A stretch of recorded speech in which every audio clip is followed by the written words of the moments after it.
ابھی خطبہ مسنونہ کے بعد جو میں نے آیت کریمہ تلاوت کی، اس آیت میں اللہ تبارک و تعالیٰ نے جنت میں جانے والوں کی پہچان بتلائی کہ جنت میں جانے والا کون شخص ہے، اور اس شخص کی دو صفتیں بیان کی کہ اس کی حضرت عمر رضی اللہ تعالیٰ کا گزر ایک مرتبہ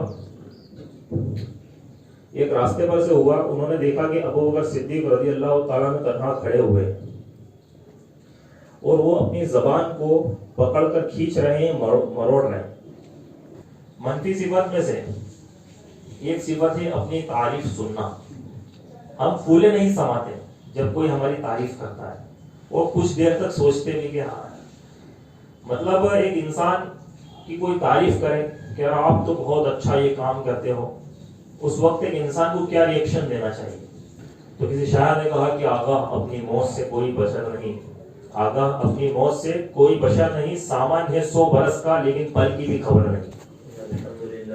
الحمدللہ نحمده ونستعینه ونستغفره ونعوذ باللہ من شرور انفسنا ومن سیئات اعمالنا من يهده الله فلا مضل له ومن يضلل فلا هادي له واشهد ان لا اله الا الله وحده لا شريك له واشهد ان محمدا عبده ورسوله. اما بعد فان خير الحديث كتاب الله وخير الهدي هدي محمد صلى الله عليه وسلم وشر الامور محدثاتها وكل محدثة بدعة وكل بدعة ضلالة وكل ضلالة في النار. أعوذ بالله السميع العليم من الشيطان الرجيم. بسم الله الرحمن الرحيم. يا أيها الذين آمنوا اتقوا الله حق تقاته ولا تموتن إلا وأنتم مسلمون. يا أيها الذين آمنوا اتقوا الله وقولوا قولا سديدا يصلح لكم أعمالكم ويغفر لكم ذنوبكم ومن يطع الله ورسوله فقد فاز فوزا عظيما. يا أيها الناس اتقوا ربكم الذي خلقكم من نفس واحدة وخلق منها زوجها وبث منهما رجالا كثيرا ونساء واتقوا الله الذي تساءلون به والارحام ان الله كان عليكم رقيبا. قال الله تبارك وتعالى في القرآن المجيد واما من خاف مقام ربه ونهى النفس عن الهوى فان الجنة هي المأوى. تمام طرح کی تعریف و توصیفات اللہ وحدہ لا شریک کے لیے، تمام جہانوں کا پالنہار ہے، اور بے شمار درود و سلام نازل اللہ کے آخری نبی جناب محمد رسول اللہ صلی اللہ تعالی علیہ وسلم پر. یا ایھا الذین آمنوا صلوا علیہ وسلموا تسلیما. اللهم صل علی محمد وعلی آل محمد كما صلیت علی ابراہیم وعلی آل ابراہیم انک حمید مجید. اللهم بارک علی محمد وعلی آل محمد كما بارکت علی ابراہیم وعلی آل ابراہیم انک حمید مجید. ابھی خطبہ مسنونہ کے بعد جو میں نے آیت کریمہ تلاوت کی، اس آیت میں اللہ تبارک و تعالیٰ نے جنت میں جانے والوں کی پہچان بتلائی کہ جنت میں جانے والا کون شخص ہے، اور اس شخص کی دو صفتیں بیان کی کہ اس کی دو صفتیں کیا ہیں. اللہ تبارک و تعالیٰ نے اس آیت کریمہ کے اندر فرمایا وَأَمَّا مَنْ خَافَ مَقَامَ رَبِّهِ وَنَهَى النَّفْسَ عَنِ الْهَوَىٰ. پہلی صفت یہ بیان کی کہ جو شخص حشر میں اپنے رب کے سامنے کھڑے ہونے سے کانپتا ہو، جو شخص اپنے رب کو حساب اور کتاب دینے سے ڈرتا ہو، جو شخص کے دل میں ڈر ہو کہ مجھے کل یہ جو میں عمل کر رہا ہوں، یہ روزمرہ کی زندگی میں صبح اور شام جو میرے ساتھ معاملات پیش آ رہے ہیں اور جو ان کے ساتھ ریئیکشن کر رہا ہوں، جس طریقے سے میں عمل کر رہا ہوں روزانہ ایک ایک عمل کا، چاہے وہ ذرے برابر عمل کیوں نہ ہو، چاہے وہ کوئی جانتا ہو یا کوئی نہ جانتا ہو، وہ میں جانتا ہوں، میرا رب جانتا ہے، سامنے والا نہیں جانتا، اس کی نظر میں عزت والا ہوں، لیکن کل روز قیامت مجھے اس عمل کا جس کے بارے میں دنیا والوں کو معلوم نہیں ہے، سب کے سامنے مجھے اللہ کو حساب دینا ہے. سب کے سامنے اس عمل کا اللہ کو حساب دینا ہے. پہلی صفت یہ بیان کی کہ جو شخص حشر کے میدان میں اپنے رب کے سامنے کھڑے ہونے سے کانپتا ہو، حساب اور کتاب کو اللہ تبارک و تعالیٰ کو دینے سے ڈرتا ہو کہ کل مجھے اللہ تبارک و تعالیٰ کو حساب اور کتاب دینا ہے. دوسری صفت اسی آیت کے اندر بیان کی وَنَهَى النَّفْسَ عَنِ الْهَوَىٰ، اور اپنے نفس کی خواہشات پر روک لگاتا ہو. یعنی جو اس کا نفس خواہشیں پیدا کرتا ہے اس کے اوپر وہ روک لگاتا ہو، وہ شخص کے لیے کیا ہے فَإِنَّ الْجَنَّةَ هِيَ الْمَأْوَىٰ. ان لوگوں کے لیے ہمیشہ ہمیش کی جنت اللہ تبارک و تعالیٰ نے تیار کی. حضرات گرامی، اس زندگی کے کچھ ہمارے بڑے بڑے دشمن ہیں. اس میں سے جو سب سے بڑا دشمن ہے وہ ہے ابلیس. ابلیس شیطان ایک انسان کا کھلا ہوا دشمن ہے، انہ لکم عدو مبین، یہ ظاہری دشمن بھی ہے، باطنی دشمن بھی، اور یہ دشمن ہے ایک انسان کا۔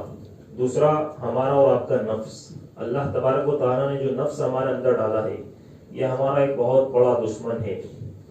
یہ نفس جس کو ہم چھوڑ کر مخالفین کی صفوں میں ہم اپنے دشمنوں کو ڈھونڈتے ہیں اور اس دشمن کو بھول جاتے ہیں جو ہمارے اندر چھپا ہوا ہے، ہمارے اندر بیٹھا ہوا ہے۔ ابلیس کے بعد سب سے بڑا دشمن اگر کوئی ہے تو وہ ہے ہمارا نفس، اور نفس کی لڑائی یہ بہت بڑی اور اہم لڑائی ہے۔ اگر ہم اپنے نفس پر غالب آ جائیں، اپنے نفس کو ہرا دیں تو یہ ہماری سب سے بڑی جیت ہوگی۔ اگر ہم اپنے نفس کو ہرا دے، اس پر غالب آ جائے، اس کو اپنے اوپر غالب نہ آنے دے، اس سے بڑی جیت ہماری کوئی اور نہیں ہو سکتی۔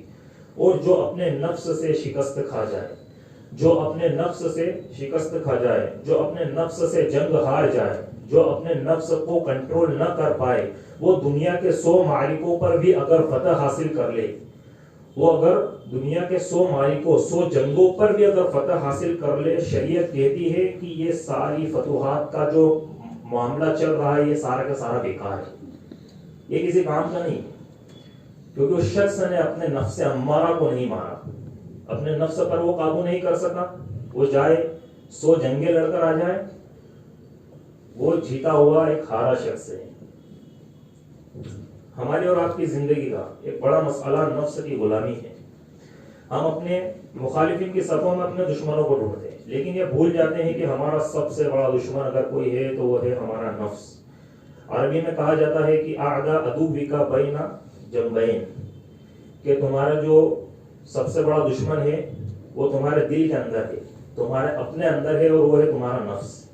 تمہارا سب سے بڑا دشمن تمہارے خود کے اندر ہے۔ آج اطاعت و بندگی میں کون سی چیزیں جو رکاوٹ پیدا کرتی ہے؟ ایک شخص اللہ کی اطاعت کرتا ہے، اس کے رسول کی اطاعت کرتا ہے، کون چیز جو ہے وہ رکاوٹ پیدا کرتی ہے؟ وہ ہے ہمارا نفس۔ کتنی ہی نیکیاں ہم اس نفس کے دباؤ میں آ کر، اس کے غلامی میں آ کر کتنی ہی نیکیوں کو ہم چھوڑ دیتے ہیں، کتنی ہی نیکیوں کو ہم معمولی سمجھ کر چھوڑ دیتے ہیں اپنی خواہشات کے اڑے۔ کتنے ہی گناہ جو ہم نفس پرستی کے لیے کرتے ہیں، ہمارا نفس کہتا ہے کہ یہ کام کر، ہم اس کام کو کرتے ہیں کیونکہ ہمیں اس کو کرنے میں سکون ملتا ہے۔ کتنے ایسے گناہ ہیں۔ الصلاۃ خیر من النوم کی آواز ہمارے کانوں میں آتی ہے کہ نماز نیند سے بہتر ہے، جاگ جاؤ، اڑ جاؤ۔ نیند سے بہتر کیا ہے؟ نماز ہے۔ الصلاۃ خیر من النوم، لیکن نفس کہتا ہے کہ سو جا، آرام کر لے، تجھے صبح اٹھ کر کام پر جانا ہے، ابھی جاگ جائے گا تو پھر مسئلہ ہو جائے گا۔ نفس کہتا ہے کہ آرام کی نیند سو جا، اور ہم کیا کرتے ہیں؟ اپنے نفس کی غلامی کرتے ہیں اور سو جاتے ہیں۔ حی علی الصلاۃ، حی علی الفلاح کی آواز ہمارے کانوں میں آتی ہے، لیکن نفس کی ہم غلامی کرتے ہیں، اور نفس کی غلامی کرتے ہوئے ہم اس آواز کو، اللہ تبارک و تعالیٰ کہ اس بلاوے کو، اس دعوت کو ہم ٹھکرا دیتے ہیں جو سب سے بہترین دعوت ہے اس دنیا کے اندر، اور ہم کیا کرتے ہیں؟ اپنے نفس کی غلامی کرتے ہوئے اس کی خواہشات کو پورا کرنے میں لگ جاتے ہیں۔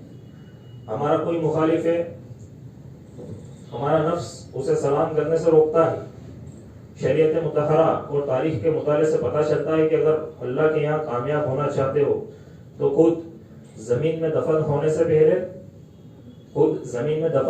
پہلے اپنے جیتے جی اپنی انا کو اس زمین کے اندر دفن کر دو۔ اللہ کے یہاں کامیابی کا یہی اصول ہے، اور تاریخ کے اسلام کا جب آپ مطالعہ کرو گے تو انا کی وجہ سے اللہ تبارک و تعالیٰ نے صرف افراد کو ہی نہیں بلکہ اقوام کو بھی اللہ تبارک و تعالیٰ نے نیست و نابود کر دیا۔ صرف افراد کو، فرد کو نہیں، ایک انسان کو نہیں، ایک جماعت کو نہیں، بلکہ پوری قوموں کو اللہ نے ختم کر دیا۔ کس وجہ سے؟ انا کی وجہ سے، نفس پرستی کی وجہ سے۔ ایک انسان کے اندر انا کب آتی ہے؟ جب وہ اپنے نفس کی پرستش کرتا ہے۔ نہنگو از دہا ہو شیر نر مارا تو کیا مارا، نہنگو از دہا ہو شیر نر مارا تو کیا مارا، بڑے موزی کو مارا نفس امارہ کو گر مارا۔ نہنگو، مگرمچھ کو مارنا کوئی عام بات ہے؟ مگرمچھ کو مار دیا کوئی بڑا کام نہیں کر دیا۔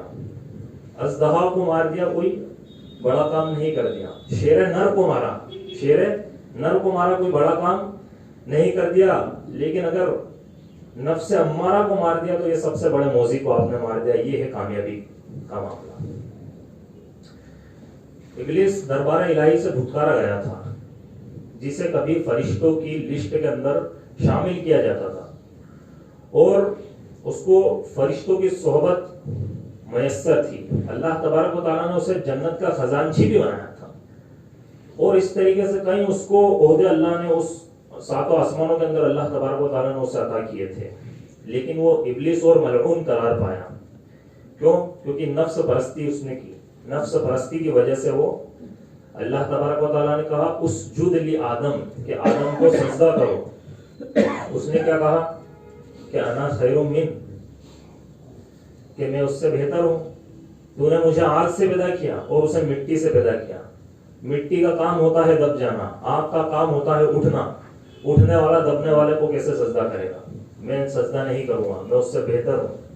اللہ تبارک و تعالیٰ نے اسے رہتی دنیا تک کے لیے ملعون قرار دے دیا.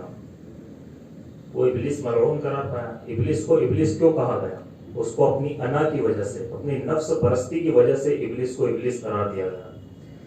اسی لیے کتاب و سنت میں نفس کے شر سے آگاہ کیا گیا. خطبہ مسنونہ میں جو ہم سنتے ہیں، اللہ کے نبی صلی اللہ علیہ وسلم پڑھا کرتے تھے کہ نعوذ باللہ من شرور انفسنا ومن سیئات اعمالنا، کہ اللہ ہم اپنے نفس کے شر سے تیری پناہ چاہتے ہیں.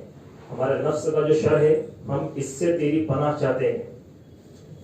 پیارے نبی کریم صلی اللہ علیہ وسلم اپنے اذکار کے اندر یہ دعا پڑھا کرتے تھے کہ یا حی یا قیوم برحمتک استغیث فاصلح لی شأنی کلہ ولا تکلنی الی نفسی طرفۃ عین، کہ اے زندہ اور قائم رہنے والی ذات، اے زندہ اور قائم رہنے والی ذات، تجھی سے فریاد کرتا ہوں آج کی صبح میرے سارے معاملات درست کر دے، آج کی شام میرے سارے معاملات درست کر دے، اور پروردگارہ مجھے لمحہ بھر کے لیے بھی اپنے نفس کے حوالے نہ کرنا کہ میں اس قابل نہیں ہوں کہ میں اپنے نفس کے حوالے ہو کر تیری اطاعت اور بندگی کر سکوں.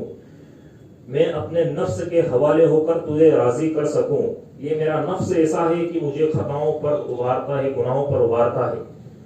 اور آج آپ دیکھیے کہ امت مسلمہ کی اکثریت نفس پرستی کے اندر ملوث ہے.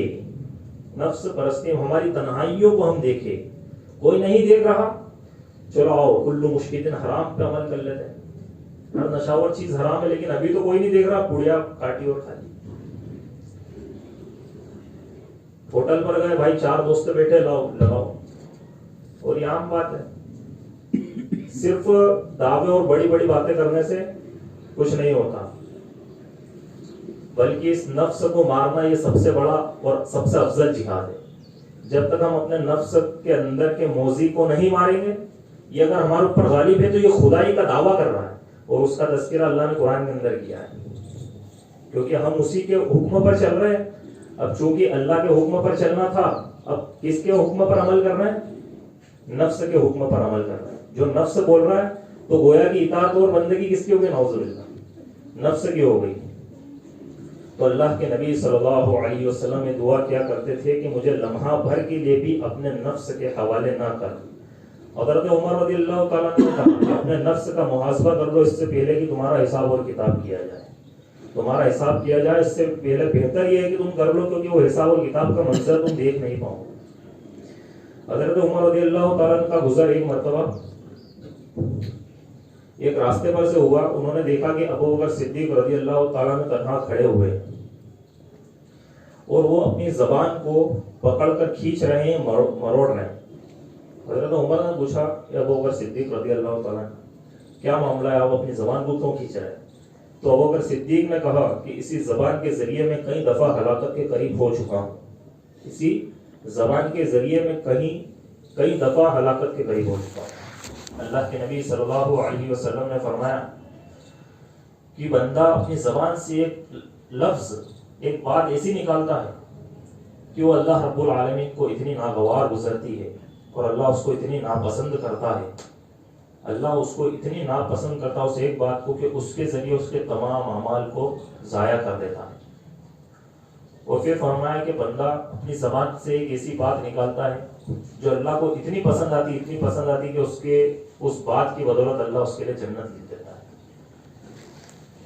تو یہ زبان کی ہلاکت اور حضرت ابوبکر صدیق کا معمول، جو کہ خلفائے راشدین میں پہلے خلیفہ، جو اللہ کے نبی صلی اللہ علیہ وسلم کے خلیل، جو صدیق، ان کے ایمان کا معاملہ کیا؟ حضرت عمر ہی کی ایک مقولہ ہے، حضرت عمر کا ایک مقولہ انہوں نے کہا تھا ایک مرتبہ کہ اگر ساری دنیا کے مسلمانوں کے ایمان کو ایک پلڑے میں رکھ دیا جائے اور ابو بکر صدیق رضی اللہ تعالیٰ عنہ کے ایمان کو ایک پلڑے میں رکھ دیا جائے، ابو بکر کے ایمان والا پلڑا بھاری ہو جائے، آنے والی جتنے بھی لوگ ہیں ان تمام کے ایمان پر۔ تو یہ ایمان تھا ان کا، اور وہ کس چیز سے ڈر رہے ہیں؟ زبان کی ہلاکت کی وجہ سے، کہ مجھے کل حساب و کتاب دینا اللہ تبارک و تعالیٰ کو۔ اسی طریقے سے بخاری کی ایک حدیث ہے جو ہم نے سنی ہے، بنی اسرائیل کے دو شخص، ان میں سے ایک خطا کار تھا اور نیکوکار تھا۔ جو شخص خطا کار تھا، جب وہ نیک بندے سے ملا، اس نیک بندے نے اس گناہ گار بندے سے بولا، کہا کہ اللہ کی قسم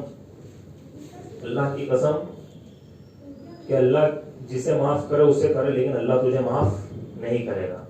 کیا کہا اس بندے کو، اس نیک بندے نے؟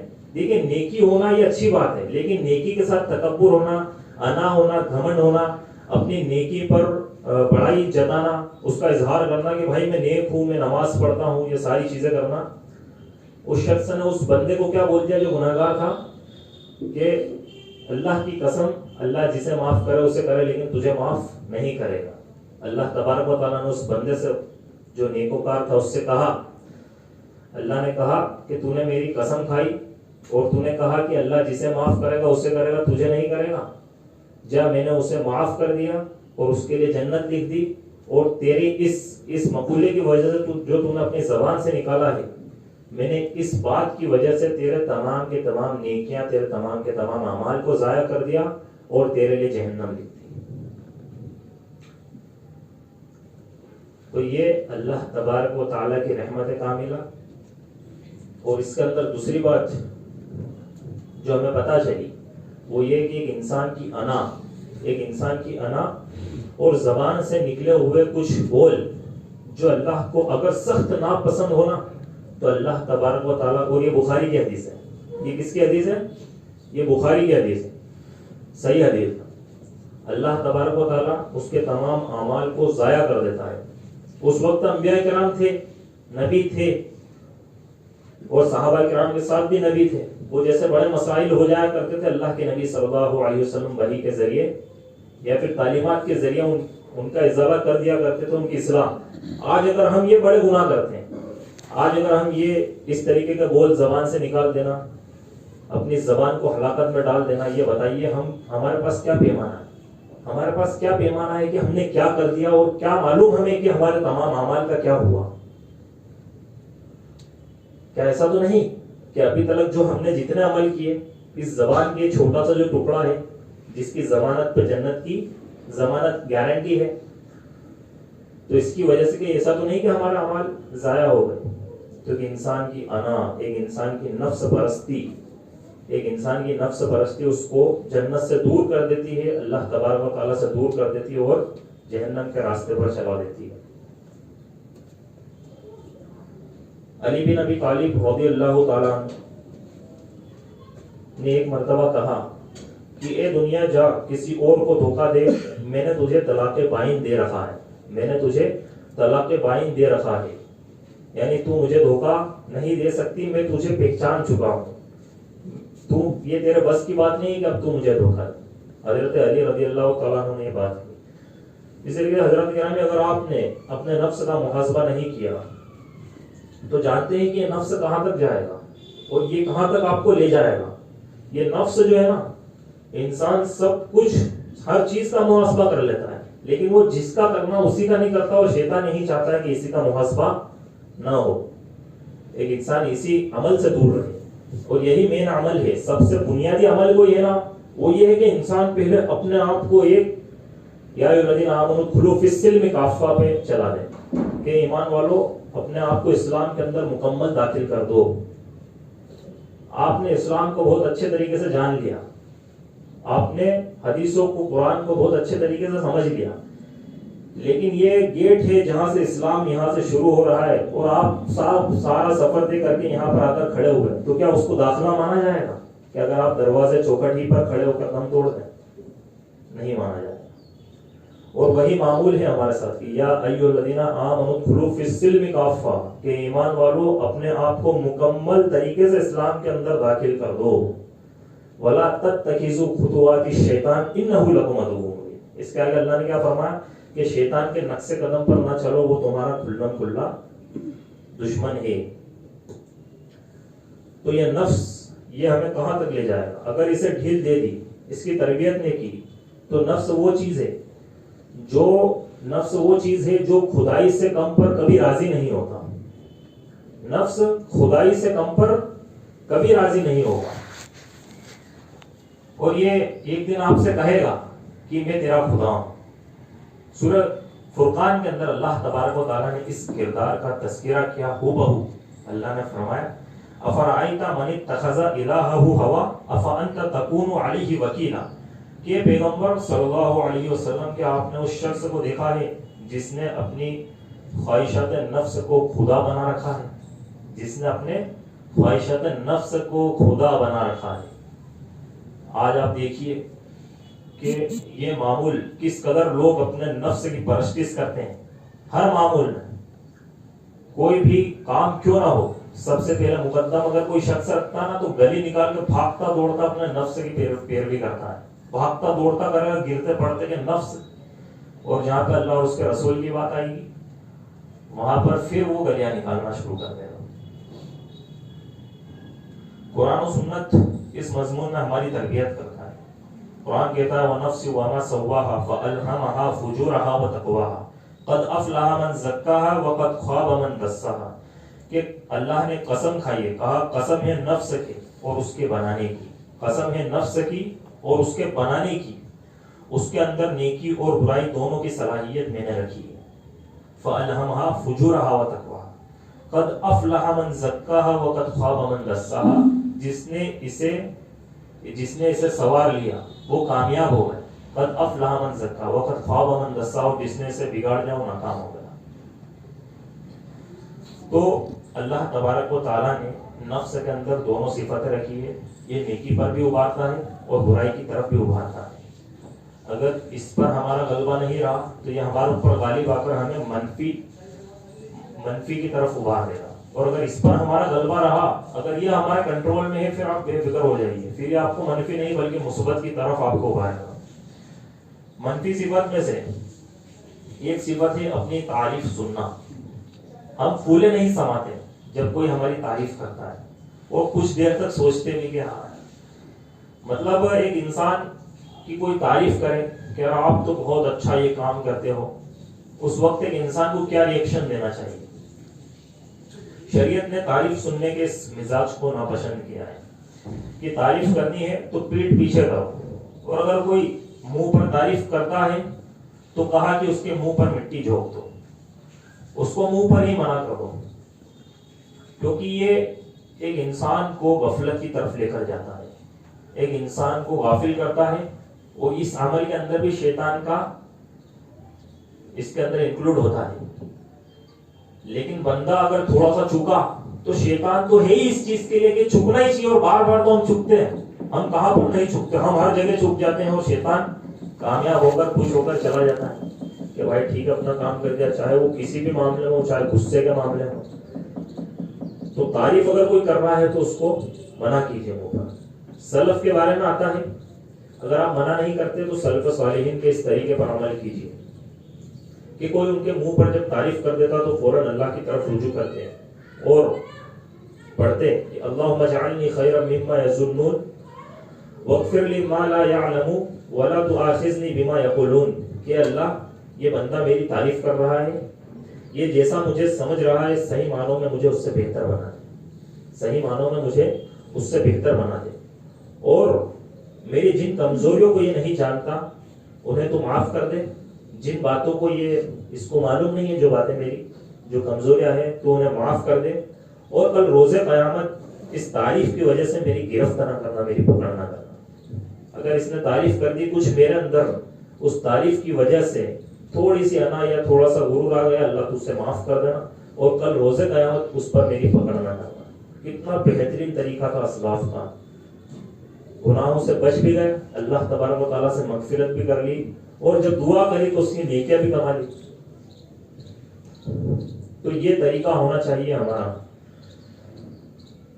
دوسری منفی صفت، بڑائی چاہنا۔ ایک انسان بڑائی چاہتا ہے کہ میں بڑا بن جاؤں۔ بڑا بننا کوئی غلط بات نہیں ہے، ایک انسان بڑا بنتا ہے کوئی غلط بات نہیں ہے۔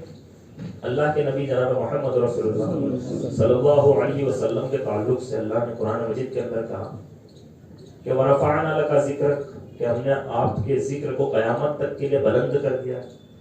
اللہ جسے چاہے عزت دے، جسے چاہے ذلت دے، اللہ چاہے بڑا بنا دے، اللہ چاہے چھوٹا بنا دے۔ تو اس کے لیے کیا دعا سکھائی؟ اس کے لیے دعا سکھائی اللہم اجعلنی فی عینی صغیرہ، کہ اللہ مجھے خود میری نظروں میں چھوٹا دکھا دے، کہ اللہ خود مجھے میری نظروں میں چھوٹا دکھا دے، وجعلنی فی اعین الناس کبیرہ، کہ ہاں لوگوں کی نظروں میں مجھے بڑا بنا دے۔ یہ دعا اسلام نے ہمیں سکھلائی کہ لوگوں کی نظروں میں مجھے بڑا بنا دے، لیکن میری نظر کے اندر مجھے چھوٹا بنا دے۔ شریعت کہتی ہے تواضع اختیار کرو، من تواضع للہ رفعہ، کہ جو اللہ تبارک و تعالیٰ کے لیے جھکا، جس نے اللہ کے لیے تواضع اختیار کیا، عاجزی اختیار کی، انکساری اختیار کی، اللہ تبارک و تعالیٰ اس کے درجات کو بلند کر دیتا ہے۔ رفع اللہ درجات۔ تو ایک بندہ اللہ کے لیے اگر جھکتا ہے، اس کے لیے عاجزی اختیار کرتا ہے، تواضع اختیار کرتا ہے، اللہ اسے بلند کر دیتا ہے، اسے بڑا کر دیتا ہے، اسے اونچا کر دیتا ہے۔ اللہ کے لیے جھکنے سے مراد ہی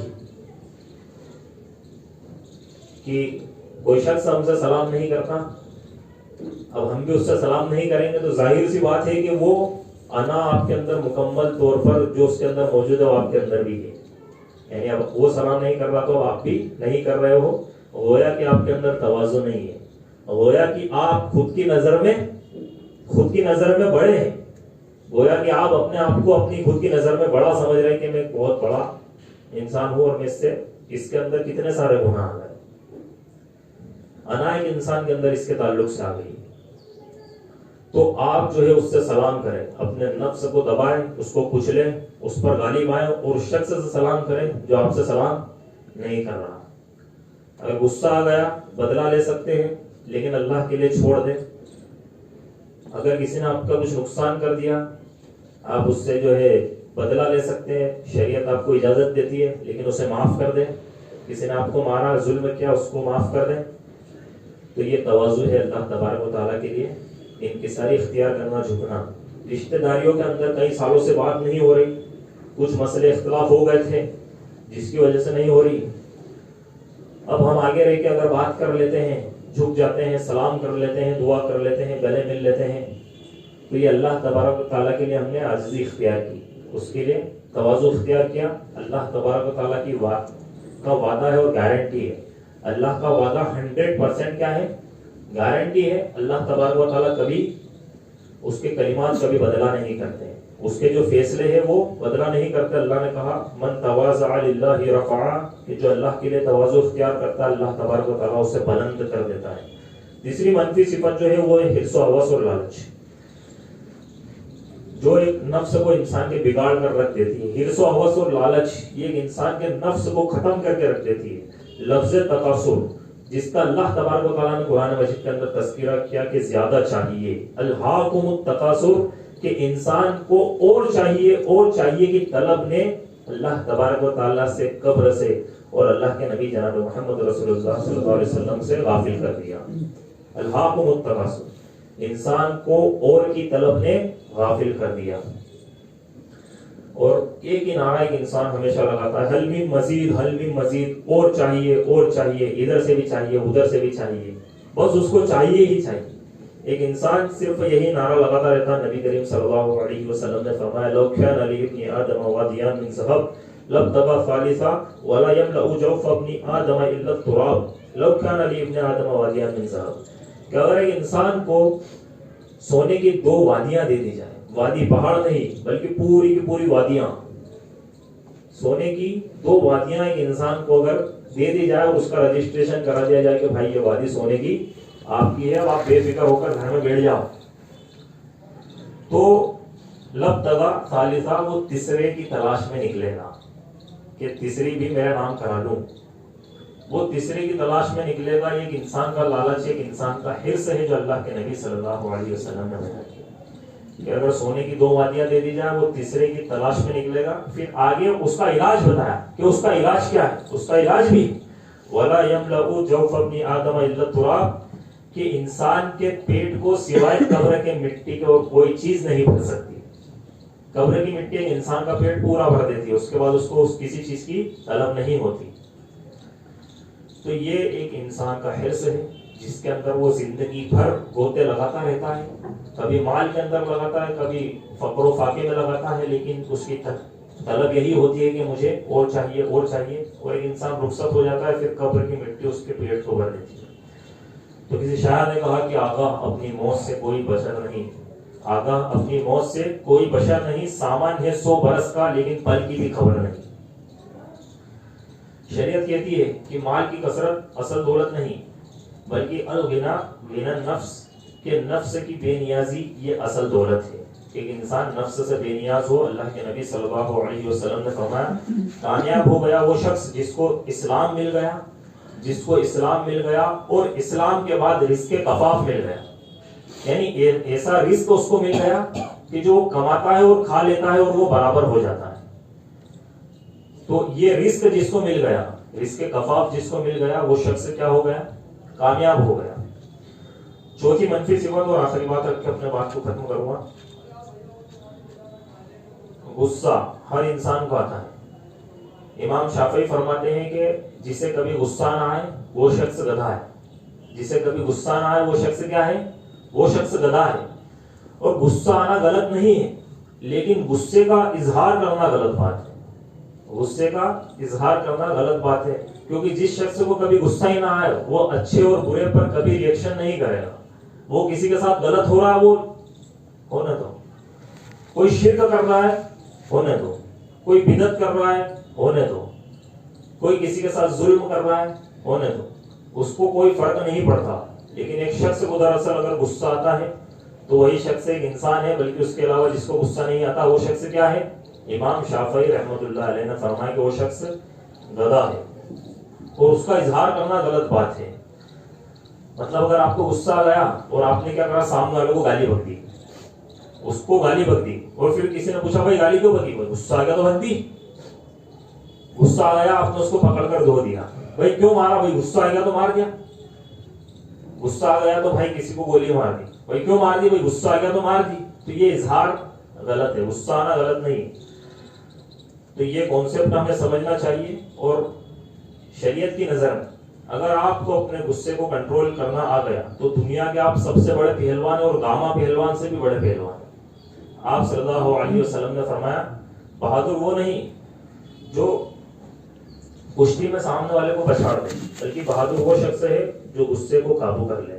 اور صرف غصہ قابو کرنے کی یہی فضیلت نہیں، ایک اور فضیلت جو سب سے بڑی فضیلت اللہ کے نبی صلی اللہ علیہ وسلم فرماتے ہیں، اور اس فضیلت کو اپنے دماغ کے اندر کوڈ کر لے اور بالکل بٹھا لے کہ جو شخص غصہ پینے کا ہنر جانتا ہے، حالانکہ وہ غصہ ظاہر کر سکتا ہے، اس کے پاس یہ طاقت اور قدرت ہے کہ وہ کر دے ظاہر، کوئی مسئلہ نہیں، لیکن اگر اس کے باوجود وہ غصے کو قابو کرتا ہے، اللہ کو یہ ادا اتنی پسند ہے کہ کل روز حشر یعنی حشر کے میدان میں تمام انسانوں کے سامنے اللہ تبارک و تعالیٰ اس شخص کو بلائے گا جو دنیا کے اندر اپنے غصے کو قابو کیا کرتا تھا، اور اس بندے سے اللہ تبارک و تعالیٰ کہے گا کہ اے میرے بندے، تو دنیا میں غصہ پیا کرتا تھا، غصے کو قابو کیا کرتا تھا، یہ میری حوریں ہیں جنہیں میں نے اپنے ہاتھوں سے بنایا ہے، ان میں سے جو چاہے جتنی چاہے حوریں تو لے لے. تو یہ صحیح حدیث ہے کہ جو چاہے جتنی چاہے حوریں تو لے لے، انہیں میں نے اپنے ہاتھوں سے بنایا. اللہ تبارک و تعالیٰ اس کو تمام لوگوں کے سامنے یہ اجازت عطا کرے گا. تو انتقام ایک انسانی فطرت کے اندر انتقام لینا شامل ہے. اگر کوئی اسے ایک تھپڑ مارتا ہے تو میری نظر میں جہاں تک میں نے دیکھا ہے 100 میں سے 99 لوگ یا 100 کے 100 ہی اس کو 100 تھپڑ مارنے کی کوشش کرتے ہیں، کیونکہ اس نے ایک تھپڑ مارا ہے تو اس کو کتنے تھپڑ مار دیے جائیں؟ اس کو 100 تھپڑ مار دی جائے. اگر اس نے ایک گالی بکی اور پھر ہمارے پاس اگر قدرت ہے، وسائل ہے، تو پھر اس کے بعد تو معاملہ ہی ختم. اس گالی پہ اس کو اتنا مارا جائے گا پھر ہم بہتر طریقے سے جانتے ہیں. لیکن اگر ہمارے پاس وسائل ہے، ہر شخص کے پاس، جس کے پاس وسائل ہے، اگر کمزور اس کو مارے گا تو پھر وہ کمزور کو چھوڑے گا نہیں چھوڑے گا. اسی لیے تو اس کی اتنی بڑی فضیلت بیان کی ہے کہ غصے پہ قابو کرنا اور حق پہ رہنے کے بعد اس کے بعد پھر ایک انسان کے اوپر اس کو ظاہر کرنے کی طاقت ہو، اس کے باوجود اگر وہ اس کو کنٹرول کر لے، اس کے لیے انعام ہے. اور شریعت کہتی ہے کہ اگر مظلوم ہے تو بدلے کے طور پر جتنا اس پر ظلم کیا گیا وہ اس کا بدلہ لے سکتا ہے. لیکن اسے بھی یہی تعلیم دی گئی اسلام کے اندر کہ وہ بھی معاف کر دے تو یہ زیادہ افضل ہے. یعنی مظلوم کو بھی کیا کرنا ہے، اس کو اگر لا کر کھڑا کر دیا جائے، ظاہر سی بات ہے ایک پر ظلم ہوا ہے، اس کو مارا گیا ہے، لیکن اگر اس کو لا کر سامنے کھڑا کیا جائے وہ بدلہ لے لے تو کون چھوڑے گا. لیکن اس وقت بھی اگر وہ معاف کر دے تو یہ سب سے زیادہ افضل ہے. یہ چند باتیں تھی جو میں نے آپ کے سامنے رکھی نفس کے تعلق سے. آخر میں اللہ تبارک و تعالیٰ سے دعا ہے کہ اللہ نے کہنا اور سننے سے زیادہ عمل کرنے کی توفیق عطا فرمائے.